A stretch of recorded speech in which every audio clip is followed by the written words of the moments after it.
Hello everyone, welcome back from lunch. My name is Elín Margrét Böðvarsdóttir. I'm a broadcast journalist at Scene News here in Iceland, and I have the honor to introduce our next speaker. He is a Russian opposition politician, author, historian, former political prisoner, Pulitzer Prize winner for his writing from within prison in Siberia, and I could go on, but without further ado, Vladimir Kara-Murza, the floor is yours, and then we'll be joined by more panelists for a discussion after.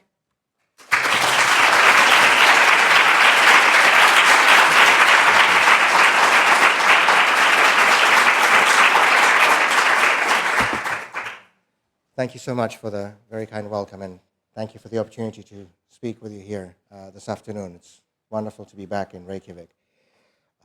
Iceland may be a small country, but as far as our part of the world is concerned, you have always played an outsized role in international affairs. It was, of course, here in Reykjavík that the historic summit between Ronald Reagan and Mikhail Gorbachev took place in 1986. And President Reagan's condition for attending this summit was that the Soviet government release one of its most prominent political prisoners, a man by the name of Yuri Orlov, an eminent physicist, human rights advocate, founding chairman of the Moscow-Helsinki Group, who was imprisoned in the Soviet Gulag for many years. And Reagan said he would not come here to meet Gorbachev unless the Soviets released Orlov, and they did in October 1986. And Orlov was the last Soviet or Russian political prisoner who was released in an internationally negotiated prisoner exchange before our exchange in August of last year. So it took 36 years between them. In 1991, of course, Iceland became the first country in the world to officially recognize the independence of Lithuania, while it was still forcibly incorporated into the Soviet Union. A bold and courageous move of the kind that we rarely see even from the most powerful countries in the world. And of course, much more recently, in 2023, Iceland became the first and so far the only NATO country to officially suspend its embassy operations in Moscow until further notice in protest at Vladimir Putin's continuing aggression in Ukraine. So it has special meaning for me to be able to speak to you here in Iceland about Russia. This year, of course, marks the 25th anniversary of Vladimir Putin coming to power. A quarter century of one-man rule that has transformed Russia from a flawed, imperfect, but nevertheless a democracy that we had back in the 1990s to this ruthless, totalitarian regime that murders its political opponents, that imprisons thousands of its own citizens simply for speaking the truth, and that, of course, is currently waging the largest military conflict on European soil since the Second World War. Now, of course, this transformation did not come overnight. Benito Mussolini once remarked that he had consolidated his fascist regime in Italy in the early 1920s in a manner of, and I quote, plucking the chicken feather by feather to lessen the squawking, end of quote. Meaning, don't try to do it all at once. Do it carefully, do it gradually, do it step by step, but with the end result never in doubt. And this, Vladimir Putin was a very good student. His drive to transform Russia from an imperfect democracy to a perfect autocracy was fairly prolonged, was very careful, very gradual, but was very determined, very consistent. And it was that process that brought us where we are today.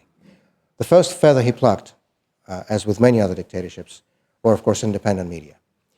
In one of his first interviews as acting president of Russia in early 2000, Putin said a phrase that sort of, got many people to ask, well, why did he even say that? The phrase was, those who will offend us will not survive 3 days. Кто нас обидит, 3 дней не проживет.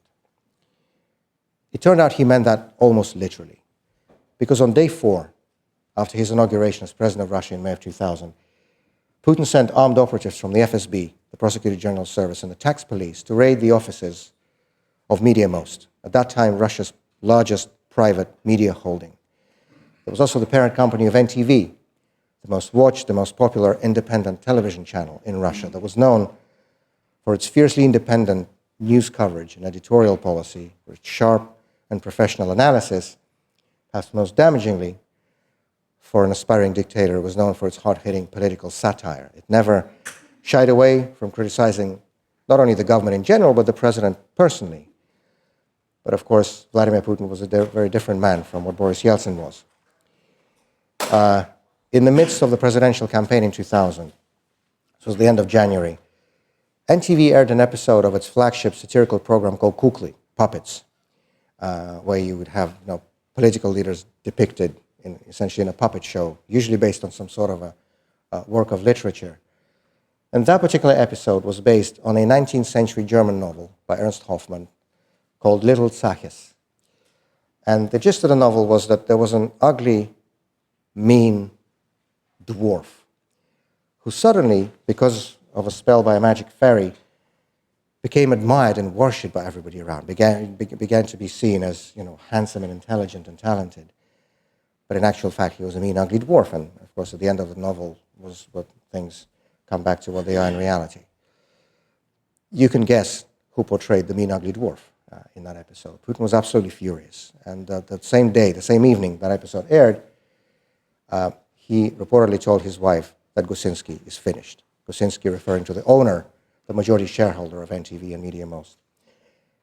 In that same summer, in 2000, Gosinski was arrested, placed in a notorious Butyrka prison, then forced to leave the country. Within a year, after a series of orchestrated court rulings and a rigged shareholder meeting, NTV was forcibly taken over by the state. It was an early dawn raid in its studios on the 8th floor of the Ostankino Television Center when the station was taken over and subjugated to Gazprom, the state-owned energy corporation.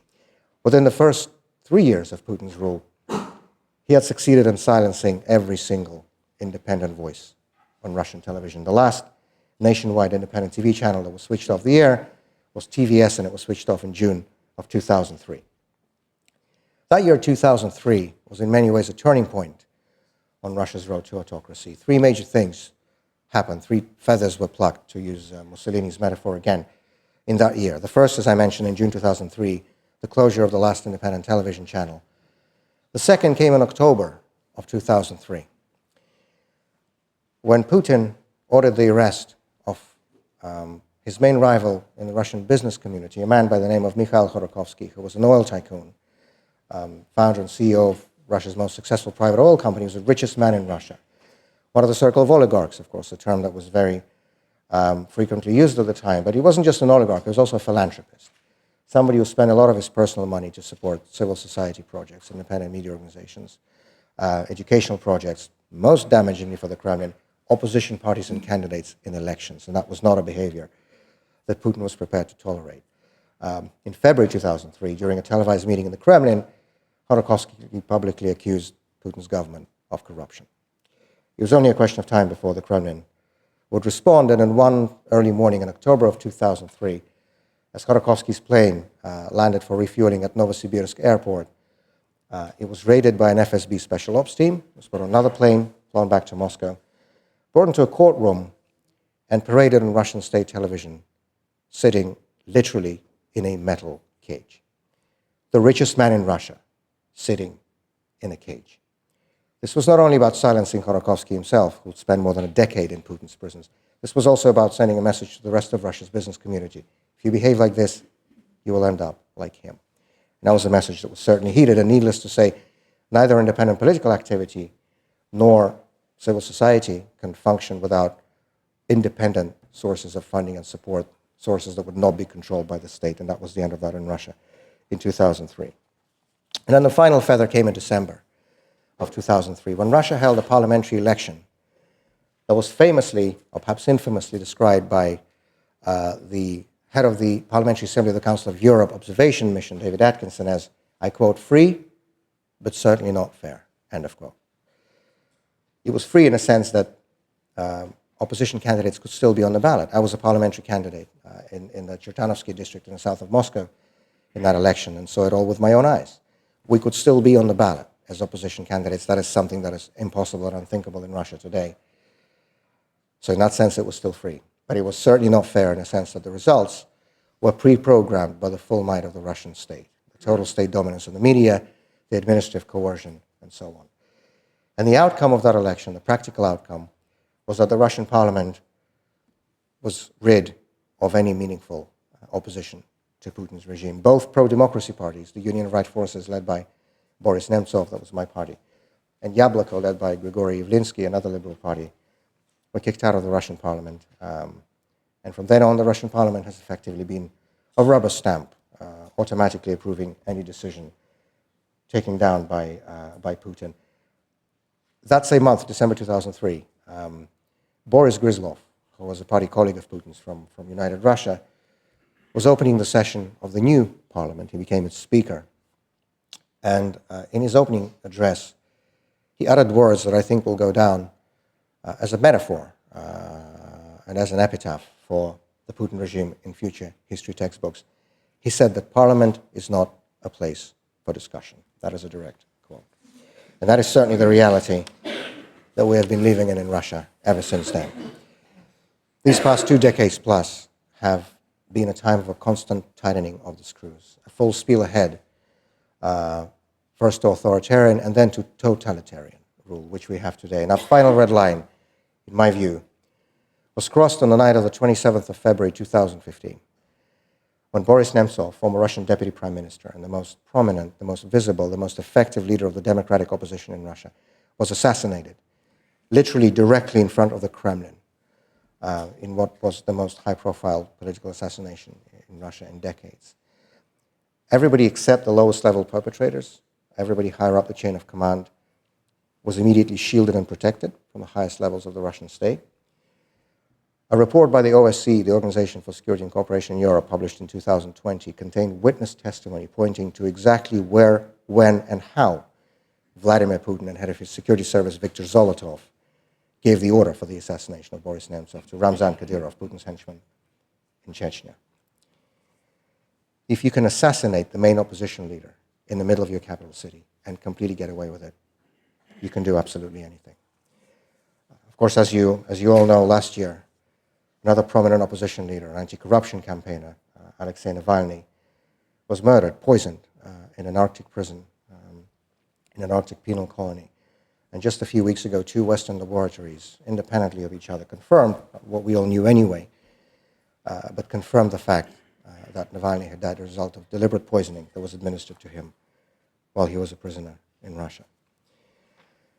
I think it's important to remember that when we're talking about Vladimir Putin, we're not only talking about a dictator, we're not only talking about a usurper, he is all of those things, but we're also talking about a murderer in a direct and most literal sense of this term. For 25 years now, this man has been killing, both inside and outside of our borders, and those two things go together. When it comes to Russia, internal repression and external aggression are always two sides of the same coin. A government that disrespects the rights and freedoms of its own people will not respect the borders of its neighbors or the norms of international law. And testimony to that has been a myriad of wars conducted and war crimes committed by Putin outside of Russian borders, in Georgia, in Syria, in Ukraine, the first time with the annexation of Crimea and the incursion into the Donbass in 2014, with Ukraine the second time since February 2002, with the largest military conflict waged in Europe since the end of the Second World War. Dictators very often like to commit their crimes in the names of their entire nation. When I was in prison, I had a little radio on the wall of my cell that would be switched on at 5 o'clock in the morning with a wake-up call and then only turned off at 9 p.m. with the lights out. I had no control over it. It was just blasting there the whole day. And you can imagine the kinds of things, I would hear in it, this usual propaganda drumbeat. And one of the central messages of the Kremlin propaganda is that everybody in Russia supports what is happening. Everybody in Russia supports Putin. Everybody in Russia supports the war. That there's universal public support for what is going on. In the year and a bit that I've been out of prison, since August of last year, I've been frankly shocked, I'll be honest, about the fact that so many Western commentators, analysts, policymakers, journalists, and so on, accept this propaganda narrative at face value and repeat it in their own conversations. I've always believed that actions speak louder than words. And whatever the Kremlin claims about universal public support, the ever-spiraling repression in our country that has reached unprecedented levels in the post-Soviet period, in fact, even in the Soviet period after the death of Joseph Stalin, tells a very different story.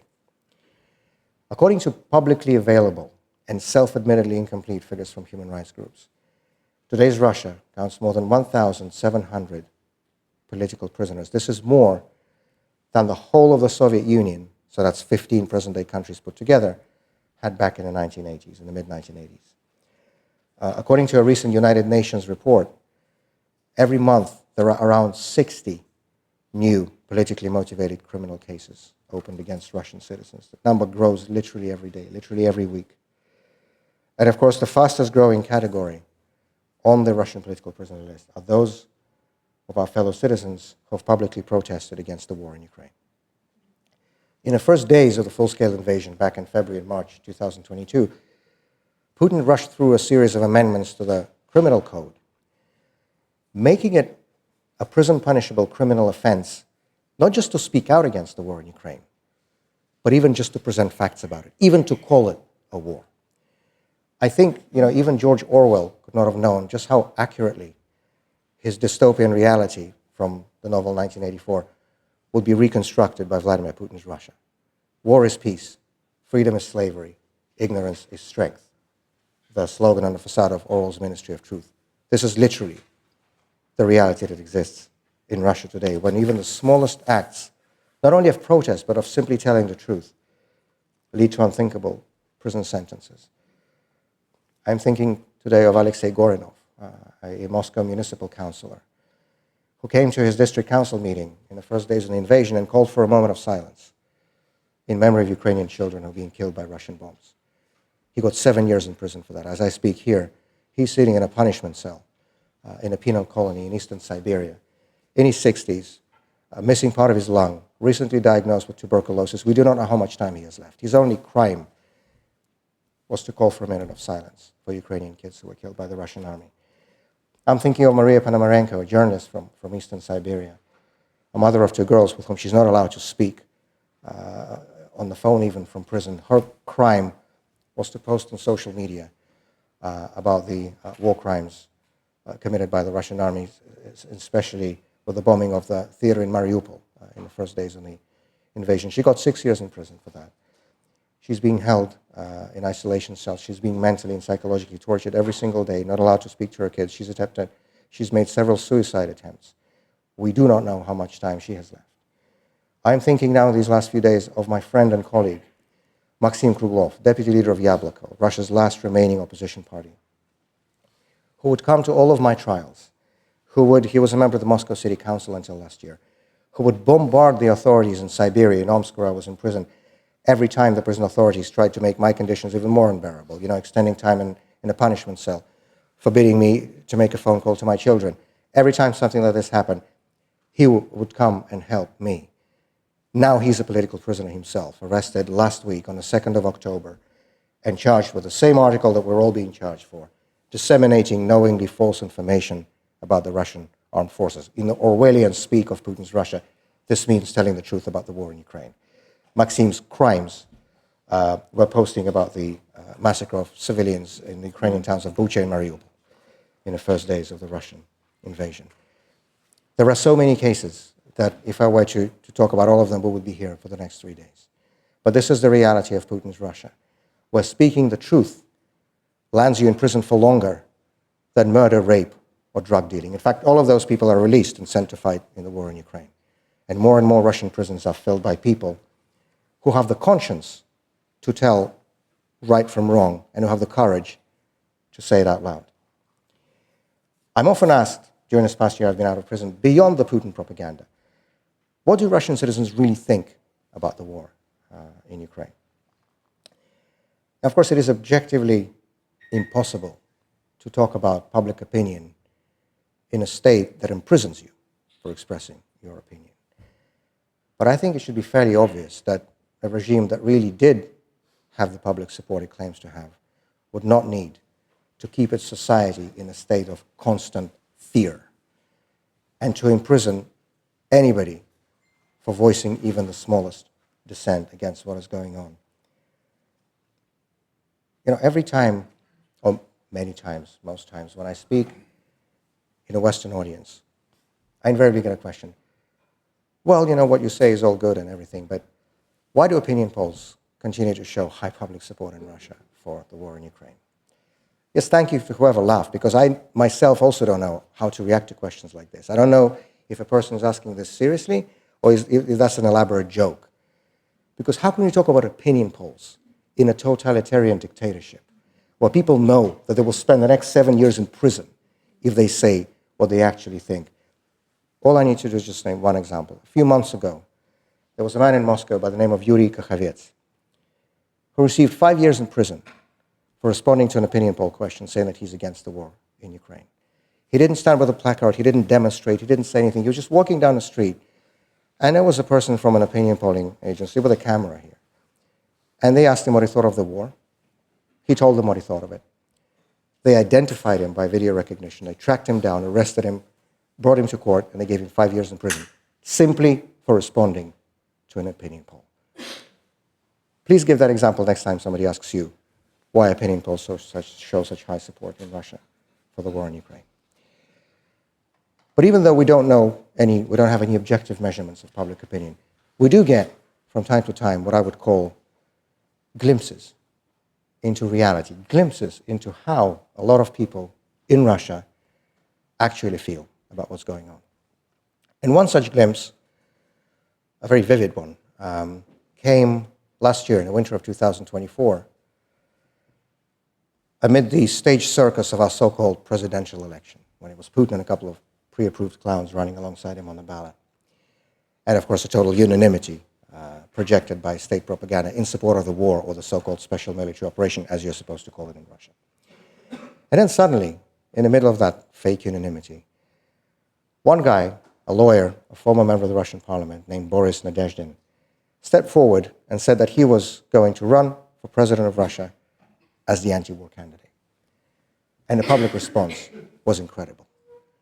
Suddenly, in a matter of days, there were hours-long lines of people that formed at his campaign offices all around the country, large cities and small towns. People who waited to sign the nominating petitions to get him on the ballot. So you need to get a certain number of signatures by Russian law to become a candidate in the election.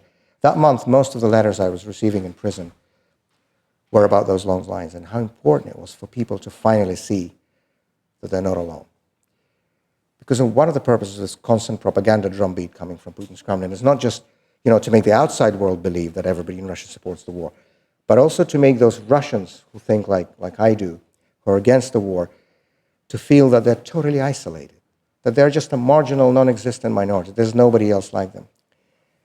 And suddenly people saw these lines waiting for 2, 3, 4 hours to sign, the ballot petitions for an anti-war candidate. I never forget a letter one young woman wrote to me from the town of Novorossiysk on the Black Sea coast in the south of Russia. She was describing how she waited for several hours in that long line of like-minded, mostly young people, to sign Nadezhdin's ballot petition, and then she ended the letter by saying, "I never realized how many of us there are." And this was what was important. Of course, he was not allowed on the ballot, almost needless to say. Opposition candidates in Putin's Russia never are. But that was almost besides the point, because suddenly everyone saw through that lie that's been carefully constructed by the Putin propaganda machine. The lie that everybody in Russia supports the war and everybody in Russia supports the regime because, they can fake election results, which they do.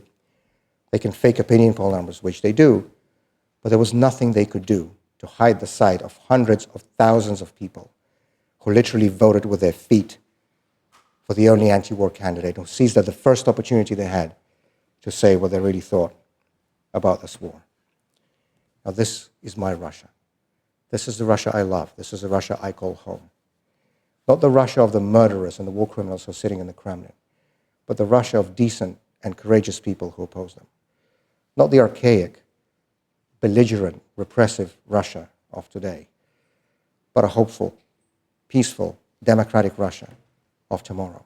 A Russia that will finally be able to help us realize that goal of a Europe whole, free, and at peace that we all want to see. Because I'm fundamentally convinced that the only true guarantee of long-term peace and security in Europe is a democratic Russia. I believe in this vision with all my heart. I know that many of you do too. Let us work together to make it a reality. Thank you very much for your time.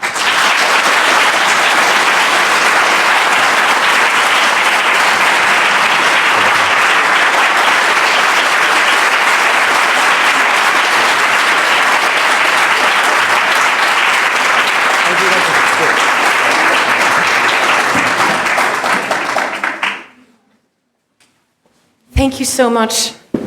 Wow. I think all of us need a moment just to take this in, and I would like to welcome our other three panelists who are going to join us for this discussion. We have Rósa Magnúsdóttir, history professor at the University of Iceland. Skúli Bragi Geirdal, project manager at the Icelandic Media Commission. And Þórhildur Sunna Ævarsdóttir, former member of the Icelandic Parliament, human rights lawyer, and executive director of Courage International. What a panel! I think, wow. Yeah, I still feel like I need a moment, sort of, to adjust. But perhaps to start with, Vladimir, if it's okay, I call you that. Absolutely. We go by first names usually in Iceland. Well, the prison guards always called me by my patronymic, Vladimir Vladimirovich. So I react nervously to that now. Please just call me by my first name. I'll definitely don't do that. But I actually wanted to touch up on that because you were part of the biggest prisoner exchange swap last year. Since the Cold War, basically, between East and West. What would you think the fact that you are a free man, so to speak, today compared to where you were only last year? Well, first of all, let's pause on that exchange. For many times in the media all over the world, our exchange has been described as historic. That's a word that's been used, all over the place. And it was historic in many ways, right? This was, as you said, the largest East-West prisoner exchange since the time of the Cold War. This was also a complex international operation negotiated and coordinated among 8 different countries, and so on. But what made it really historic, in my mind, was the fact that for the first time in nearly 4 decades, in negotiating such a prisoner exchange, Western countries demanded the release of not only of their own citizens who were sitting in Putin's prisons, but also of Russian political prisoners. The last time, as I mentioned, this happened in October 1986, when Reagan made it a condition before coming here to Reykjavík for the summit with Gorbachev, and Orlov was released in a negotiated exchange for some KGB agents who were sitting in prison in New York. There was a swap in Kennedy Airport in New York City. There hasn't been one like this since then, not from 1986 until 2024. And to me, this was an incredibly powerful message that Western countries sent by putting forward this demand. It was, first of all, of course, a very powerful message of solidarity and support to all those Russian citizens who opposed Putin and his regime. But it was also a very clear statement for all to hear and for all to see that the free world knows who the real criminals are here. The free world knows that the real criminals are those people in the Kremlin who are waging this war against Ukraine, not those of us who are in prisons because we had opposed it. And sometimes it is really important for the international community to publicly and openly state that 2 + 2 = 4. And this is what Western countries, primarily the United States and Germany, but also other countries involved with Norway, Poland, Slovenia. It was a very complex international operation. And they made a point of demanding not only the release of their own, but also of us. Out of the 16 people who were on the Russian side of the exchange last year, 8 were Western citizens, Germans and Americans. And 8, including me, were Russian political prisoners. Yeah. And to me, this was the most powerful statement that the free world could have said, and this needs to continue. Yeah. We cannot wait another 38 years for the next exchange, because, as I mentioned in my remarks, for so many people, so many innocent people who are currently held in Putin's prisons for the quote-unquote crime of speaking their mind, it is not just a question of unlawful and politically motivated imprisonment, it is actually a question of life or death. And the free world needs to act to save them, and it needs to act now. Yeah. Sunna, I know this is a topic, the cause of political prisoners and their freedom is something you hold dearly. Maybe just a couple of reflections of what it is that we need to do more of, and where there's opportunity to fight for those you rightfully pointed out are still living with poor conditions in those prisons as political prisoners. Yes, so my background here is that Vladimir and I worked on a report on political prisoners in Russia back when he was a free man. In fact, I was one of the last people in Paris to see him before he went back to Russia and got imprisoned the night before. Yes, that's also the first time I met his lovely wife, Yevgenia, where we worked on a really important report, sort of classifying and declaring political prisoners in Russia, and this hadn't been done before. And we use the definition that the Parliamentary Assembly of the Council of Europe has for political prisoners to establish very many, way too many, over 1,000 political prisoners in Russia back at the time. Now, after Vladimir got detained, we did manage to pass this resolution about political prisoners in Russia. But obviously, with his detention and with the extreme repression against anyone who protested the war in Russia and in Belarus, there was a need to create another report, which actually was given Vladimir's name as well in its title, on the arbitrary detention of Vladimir Kara-Murza and other anti-war protesters in Russia and Belarus. And there, in terms of what needs to be done, we called on member states to facilitate the free flow of information to Russia and to Belarus, and to give shelter and safe haven to independent journalists, media workers, and others that are leaving Russia. Now, if you ask me what to do less of, is to send people from Russia away from Iceland, like we just did, send the parents and their 2-week-old twins and 2-year-old boy to Croatia, where they're likely to be sent back to Russia because they have been detained for their stance against the Russian government. Now, I don't think this is a very good example of Icelandic solidarity with people that oppose the regime in the Kremlin. And this is something that we should really reconsider doing. Because receiving Russians that want a democratic Russia, giving them safe haven, giving them the opportunity to work for a free Russia in a safe place, is the best way we build up a democratic Russia in the future. Rósa, you've extensively researched Russia before Putin as well. What are some of the parallels, given history and then what we're seeing now and everything that you explained in your speech earlier? Yeah, I think Vladimir explained it, I guess, really well. I mean, he's also a historian, so. But we see the parallels with maybe, like you said, mostly the Stalin period, with a centralized authority. We have no institutional balances, like you called the parliament, like this, stamping institution. There's economic sanctions. We have militarization of society, and the repression, which we heard about in Putin's Russia today. It sounds remarkably similar and almost the same as during the Stalin era, where the Soviet criminal code had the Article 5810, where it was, they had a clause on anti-Soviet behavior, which pretty much just included everything that was deemed harmful to the authorities, and increased the focus on foreign agents in contemporary Russia. All sounds very similar to especially the Stalin period. So people have been talking about Putin's Russia in kind of like a late authoritarian sense, but I am quite convinced, like I think you are, that we are in a full-blown totalitarian situation, which makes the parallel to the Stalin era quite the most sort of relevant. Exactly. Yeah, of course. Quick point in answer to the professor, but just about just how striking and how direct these parallels are. A few months before my arrest, late 2021, I went to the State Archive of the Russian Federation in Moscow to read the criminal case file of my grandfather, who was arrested in 1937 under Article 58/10 that you referenced, anti-Soviet agitation and propaganda, was sent to the Gulag. Now, by the way, that's no longer possible. Last week, the Russian authorities reclassified all the cases of rehabilitated former political prisoners, but I was still able to do it. And I was sitting there, reading the indictment from the NKVD. This was 1937. And one of the crimes that my granddad was accused of was expressing hostility towards the leaders of the Soviet government and the Communist Party. That was the exact phrase, expressing hostility.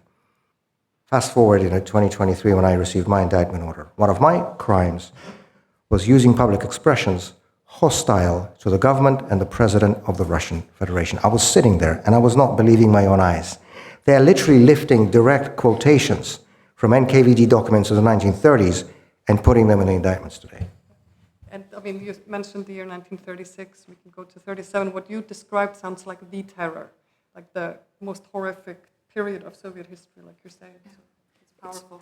All quite striking that you're pointing out. And I think all of you have mentioned press freedom and how that's been oppressed almost entirely erased within Russia. But then on the other side, we also see the malinformation flowing out of Russia, influencing the opinion of the rest of us in the West and elsewhere in the world. And that's something that you've been quite preoccupied with at the Media Commission, Skúli. Yes, that's true, and luckily we've not seen the examples that you were describing here in Iceland, and I hope we never will. But what has happened instead is that we tend to have a very naive public opinion on these matters. We take for granted freedom of press, freedom of speech, how democracy works. And what has happened is that we are maybe not taking the steps to improve. So we're kind of in a state of not doing so much. So it's really important to hear the importance of people speaking up, to hear the other side, and to learn from your examples. When we are talking about like foreign malign influence and illicit information campaigns, here in Iceland you often sound like someone talking about conspiracy theories. This is not something that happens in Iceland. We are protected by borders and we are a peace-loving country without ever really thinking about what peace-loving really means and how do we protect it. So when we talk about defense, we're not always talking about like military or protecting ourselves from warfare, or maybe more like hybrid warfare, when we're in a state of there's not war but not peace either. And some countries might think of us as an opposition or being in a state of against them. So we definitely see these malign influence campaigns. So some of these topics, when we are talking about improving the cognitive status of the public with like media literacy, it's a soft topics here. But other countries with borders, it's not a soft topic. It's a matter of protecting yourself. Sunna, you have reflections on that one? Yes, well, one of the things that I've often heard Vladimir reflect on in his many and great speeches is how Western leaders sort of allowed Putin to pluck the feathers off the bird in the name of, keeping the status quo going and keeping the gas flowing and, having things move smoothly, continuously. And I feel like if we're talking about awareness of our democratic institutions and the importance to uphold principles and ideals like press freedom, freedom of expression, and free and democratic societies just as they stand, we need to be taking a very clear look at who our allies are right now and the way that they are behaving. Because both press freedom and especially freedom of expression is under threat in Europe, under dire threat. We are seeing people, much like we saw people in Russia after the invasion that were holding up a white sign, being hauled off and arrested. We are now seeing people that are holding up a sign that says Palestine Action, being dragged away just for holding a sign. I mean, blind people, 75-year-old people that are just doing that. And then on the other side of the Atlantic, speaking of keeping up the status quo, we are seeing very extreme repression taking hold within the United States. And it feels like our leaders just want to maintain the status quo and don't really want to sound the alarm or criticize their allies in order to keep things calm. But if we don't wake up to the reality that we should tell our friends when they are doing things wrong in terms of democracy, we might end up being the next victim of this kind of a state of affairs. But also, what can we learn from history on that note? You've looked into the press and how the West press used to function within and outside of Russia as well, right? Yeah, for sure. I mean, I was just talking about it a bit during the break that I've been looking at the reports of the Novosti press agency in Iceland in the 1970s and 1980s, and it's striking how similar the tactics are. And the point is kind of that they were at the time trying to place news in all the Icelandic media and magazines, even children's magazines, and correcting news that they found were wrong about the Soviet Union. And the point is like that they couldn't fight it back then when we just had print media and the one state TV program. And so today it sounds like almost an impossible battle to fight. The whole media disorder environment is really, really difficult in today's climate. But I was really interested in what you were saying, and also because if I may, of course, continue the discussion, because the focus on this democratic future for Russia, and that that I am really in awe of the powerful voices coming from you and people like you, and I agree that we need to support them. And you had this agreement with the Parliamentary Assembly of the European Council, wasn't it just this week? Last week, yeah. Thank you. I mean, I would like to. Maybe in light of the historical parallels to like what happened last time when Russia entered into like an optimistic, hopeful phase for democracy. So how do you envision this in the future for Russia? Thank you so much. That's a fundamental point. And it was indeed last week at the autumn plenary session of the Parliamentary Assembly of the Council of Europe that the Assembly voted to establish, in effect, a Russian democratic opposition delegation at the Council in the same way that there already exists one for Belarus. So the only two European countries that are currently outside of the Council of Europe are Russia and Belarus, the last two dictatorships in Europe. But the leaders of the organization decided that they still need to maintain dialogue with the societies of these countries, that the regime does not equal society. And so they found a way to institutionalize those two platforms, one for Belarus and one for us, as sort of, as I like to call, a bridge into the future, a way for us to continue this conversation going in preparation, not in waiting, importantly, but in preparation for the time when there will be a window of opportunity of change in Russia, which there will be. Nothing is forever. The Soviet Union was supposed to be forever. Where is it? The Tsarist Empire was supposed to be forever. Both collapsed in 3 days. This is how things usually happen in Russia. We know this as historians. What we also know is that the other side of change coming so suddenly and unexpectedly is that people are not ready for it. And to your question, I think there were two fundamental mistakes made in the 1990s, one domestically in Russia, one internationally, that ensured that the democratic experiment did not succeed and that missed the opportunity and got us to where we are today. The domestic failure, in my view, is that in the early 90s, after the collapse of the Soviet regime, Russia never really underwent a process that is absolutely necessary for any society that has suffered the trauma of totalitarian rule, and that is a process of a public reckoning, public reflection, public accountability for all the crimes that had been committed. We see, countries as diverse as Argentina after the military dictatorship, South Africa after apartheid, Central and Eastern European countries after the fall of communism. They all had these processes in different ways or forms. Sometimes lustrations, sometimes truth and reconciliation commissions, sometimes judicial procedures, always opening of the archives, because society has to reflect. These crimes have to be accounted for to make sure they never come back. Because if evil is not publicly reflected on and publicly condemned, it will return. And this is what we saw in Russia. There were people, far-sighted people back in the day. This is important. It's not only us sitting here, 30 years later and philosophizing. No, there were people at the time. People like Vladimir Bukovsky, the legendary dissident. People like Galina Starovoytova. She was one of the leaders of the Russian democratic movement, a lawmaker, a member of parliament from St. Petersburg, who argued, shouted that we need this. We need to open the archive. We need to bring the criminals to justice to make sure that never happens again. And the officials of the Russian government at the time were sort of just shrugging and saying, no, one of them told Bukovsky, what you're proposing is going to be a witch hunt. That's what he said. And Bukovsky looked at him and said, well, in this case, the witches will come back and start hunting us. And this is exactly what happened. One of the first things Putin did when he came to power was reinstate the Soviet national anthem, once personally picked by Joseph Stalin. Very powerful, very clear symbol. Because this evil was never reflected on and condemned, it came right back. So that's, I think, the mistake that we need to make sure we do not repeat domestically. After Putin's gone, there will have to be accountability. There will have to be responsibility for all that happened. And talking about the Council of Europe, at the summer session in June, they set up a special international tribunal for the crime of aggression against Ukraine, modeled on the tribunal that existed for the former Yugoslavia, also based in The Hague. And we were there with Sunna yesterday at the conference 2 days ago, whenever it was. And this was in Scheveningen, just a few kilometers from where Milosevic ended his days in the prison on trial at the International Tribunal. And I expressed hope that we will see Mr. Putin there one day too, because that accountability is important. But on the international side, I think there was a very big mistake also made by the Western world, in that it was unwilling, or perhaps not ready, to assist that democratic transition in Russia in the way that it was ready to do with Poland, the Czech Republic, Baltic states, and so on.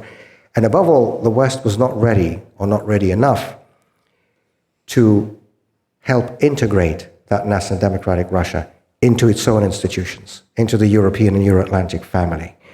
This was so important for countries of Central and Eastern Europe after the fall of communism, because for them, as Václav Havel said when he spoke to the American Congress in February of 1990, he termed the whole process of post-communist transformation in Czechoslovakia as our return to Europe. This is the phrase he used. And it was so important for these countries, not only in practical issues like visa-free travel, free trade, security guarantees, whatever. That was important, obviously.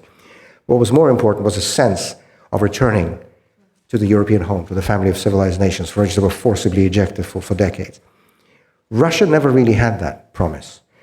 An example that I often use because it's just so striking, on the 20th of December 1991, President Boris Yeltsin of Russia wrote a letter, which was made public, to Manfred Wörner, the then Secretary General of NATO, for the first time officially and publicly raising the question of future Russian membership in NATO, 20th of December 1991. That letter did not even receive a reply. And a few years ago, before my prison, I was writing an article about this for Polish Foreign Affairs magazine. And I went back to the archives, to the libraries, Library of Congress and others, to go through the sources, the newspaper clippings, the documents, just to see how is it even possible that something of this importance coming from the president of Russia is just totally ignored. And all the sources go back to the same point, that Western leaders and Western officials were so shocked by the sudden collapse of the Soviet system, because it was supposed to be there forever. It was solid, it was strong, wasn't it? And then it was gone in 3 days. People didn't know what to do. The New York Times article said that NATO officials were too taken aback by the Yeltsin letter to offer a coherent response. This was the phrase they used. Well, that's just not good enough, because that was such an enormous missed opportunity. And by the time NATO was ready to accept Russia, that conditional yes came about 94, 95, it was way too late. By then, it was already the first war in Chechnya, sort of the increasing, not very good trends within Russian politics, domestically and so on. The point is, these windows of opportunity are short and brief by definition. They don't last years. We don't have that luxury. And so I think it's really important to be preparing now for that moment, which none of us knows when it will come. It could be in 5 years and could be 4 months, but it will be there. And we need to stand ready to act. Those roadmaps need to be drawn up now. That homework needs to be done now, so that next time Russia gets a chance at democratic transition, it is actually successful, because it's in the interest of all of us. I really appreciated an Icelandic member of parliament who spoke at that debate in Strasbourg last week. He spoke first, actually, after all the political group leaders.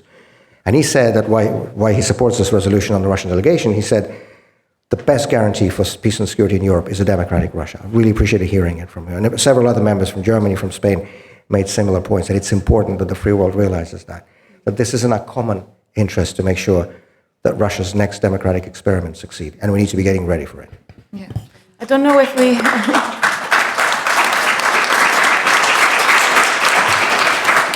I wonder if we have time for a couple of questions from the audience. Yes, perfect. So if anyone has a question, please. Yes, we already have one over here. I have many questions. But one of them is about Siberia and China. I don't know if you would like to speculate, because maybe it's veering into conspiracy or maybe too far into the future, but as the war goes on, as Putin is destroying Russia's economy, do you think, since China is still heavily mourning the loss of Manchuria, and since they're struggling with their lack of drinkable water, and Lake Baikal is just over the border, do you think there's a possibility that as Russia gets weaker and weaker, that China begins moving to Siberia, taking over?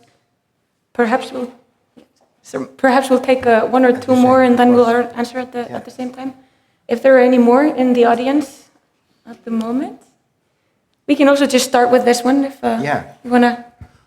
Thank you so much for the question. I think what you just outlined is the biggest threat to Russia's national security in the long term, a threat that Putin's not only completely ignoring, but actually making it even more threatening by creating this, sort of putting out this false narrative that the danger is from the West, it's a NATO that's encircling Russia, whatever nonsense he comes up with. We have no more stable and secure borders in Russia than our borders with NATO countries. And that has been a fact for decades, even in the Cold War. But, to your question, it's a very different situation on the other side of the Ural Mountains. Just sort of a fact that maybe not everybody would be aware of. If you look at the map of Russia, so you'll see geographically, most of the territory is beyond the Ural Mountains, Siberia, Far East. And the European part is much smaller. The European part of Russia is still bigger than the rest of Europe combined, but it's much smaller than the other side. But 80% of the Russian population live in the European part, west of the Ural Mountains.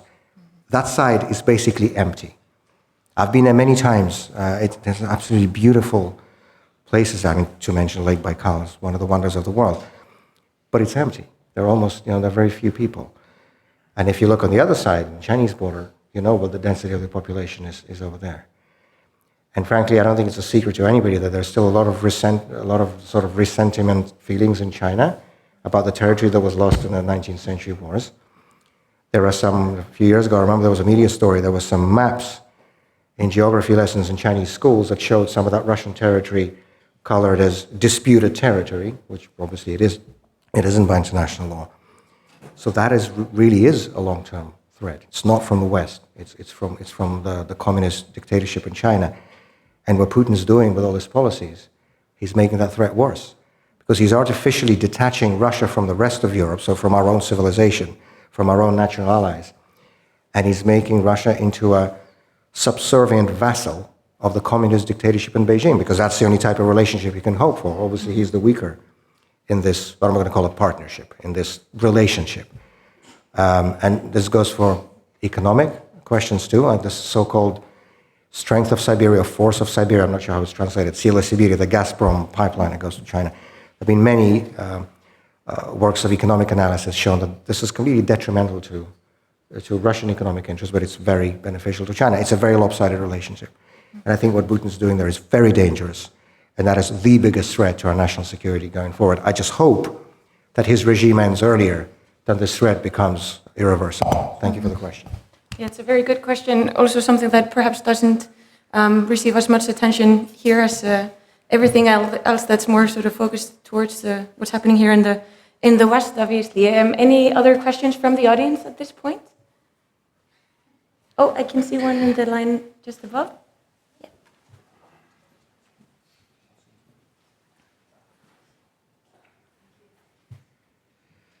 Hi, I'm a special educator at the International School District of here. And I have students who come from Russia and students who come from Ukraine, as well as students who come from various conflict zones around the world. And they often experience conflict with one another because they hear how their parents talk about each other. And we run up against this a lot. I'm not always sure how to advise them. But I wonder, what would you say to these children as they prepare for what I hope will be a democratic future? Thank you for this. That's a fundamental issue that we encounter too, all the time. And I would never presume to give anybody any advice on this. I mean, we're all learning it too, just like you and your students. I think what I would say is it's really important to see the human being in one another, not the passport color, just like not the skin color, but the human being. It's going to be a really long, uphill and difficult road for reconciliation for Russia and Ukraine after the war for a long time. It has to be a road that necessarily lies through repentance from the side of the aggressor, from our side. It can't be any other way. But at the same time, I'm optimistic looking into the future because we know from history, from other examples, we know that it can be done. It's not easy, but it can be done. We keep talking about this Council of Europe session in Strasbourg last week. Sunna, I don't know about you, I usually fly to Frankfurt when I go to these sessions, right, because that's the closest big airport. Strasbourg airport is tiny, nothing flies there. So I went to Frankfurt. Well, it may be really good, but it's just there are a few flights there as well. That's all I'm saying. I'm not trying to offend anyone. So I flew into Frankfurt, took a rental car, and we drove with my wife from Frankfurt to Strasbourg. It's a nice 2-hour drive. And I'm a historian. I know how much blood is soaked into that soil of Alsace-Lorraine. That was fought over by the Germans and the French for centuries. It was a Franco-Prussian war. The First World War, the Second World War was coming back and forth, back and forth, back and forth. And, I'm driving there, and I don't even know if I'm still in Germany or already in France. Because there's no border, there's a single currency. There are people living in friendship and cooperation with each other. And there are still people alive today who were soldiers in the Second World War. So if that was possible to do, I'm sure it will be possible with us. But I would say just it's really important to see fellow human beings in one another as opposed to labeling people by nationalities. Thank you for this. Very brief. Yeah, just very briefly, I wanted to add, I'm not a pedagogue. I wouldn't imagine what I would say, but what I think is important for those of us that do have a platform in society is to be careful about how we speak about other people, in particular based on their nationality or ethnicity or other type of background. And what tends to happen when it comes to Russians is that we tend to stamp them as all in favor of the war, just like Vladimir was referring to here before, or all militaristic and aggressive and so on and so forth, and imperialist indeed. And the same goes for other nationalities that are entwined with conflict. We tend to give them stamps of certain very negative characteristics. And the more that we allow this kind of narrative to continue, and we buy into it with the question as well, why do all the Russians support the war, etc., the more we run the risk of, oh, you're from Russia, you must want to kill me if you're from Ukraine. And this is something that I believe we should be very careful about in the way that we speak about things publicly, because they do tend to let these ideas take root. Thank you all so much. I really wanted to end with a brief, slightly different question for you, Vladimir. For everyone in this room listening, on an individual level, what can we do to, in one way or another, contribute to a democratic Russia in the future? I can say many things, and we'll be here for another hour, but I'll just say one brief thing that's very, very important. One of the things that helped me stay sane in that solitary confinement in Siberia, and I know that is true for so many of my friends and colleagues, was receiving letters of support, letters of solidarity from all over the world, not just from Russia, but the world over. The one big difference, I mean, most of the things in the Russian Gulag today are exactly the same that they were. You know, you read about in Sharansky's or Bukovsky's memoirs. Nothing has changed. The one big change is that actually, thanks in large part to Russia's membership in the Council of Europe over the years, where they had to adapt some of the standards, there is now a right, for now at least, a right to correspondence for political prisoners. As I mentioned, it's only an hour and a half a day that was allowed to read and write and read letters, but I was looking forward to that hour and a half, throughout for the rest of the day. I think anybody who's been through this personally can appreciate how much light and warmth and hope there is in that stack of letters that the prison guards hand you through the feeding slot in the door at 4 o'clock every day. And I know it helped me stay sane, and I know it helped me survive. And there are now ways to write to political prisoners in Russia. There is this electronic system, and there are human rights groups internationally that facilitate. OVD Info is one of them. There's a project, I think, it's called Letters Across Borders, right? OVD Info, a leading human rights organization in Russia. You can go on their website, it exists in English, and you can write a letter in your own language. They have volunteers who translate it into Russian, because all the letters obviously go through prison censorship. They have to be in Russian, otherwise they won't get there. So they will do all this, and they will send it. And it may seem like a small thing, but it is enormous. This is huge. This may literally mean the difference between staying sane or not, between surviving and not. And so the one very practical and very current thing that I would say, please write to political prisoners. It only takes a few minutes out of your busy days, but it can mean a world of a difference for someone in those conditions. That's an excellent example. Thank you so much, Skúli, Rósa, Sunna, and Vladimir. Thank you. Thank you.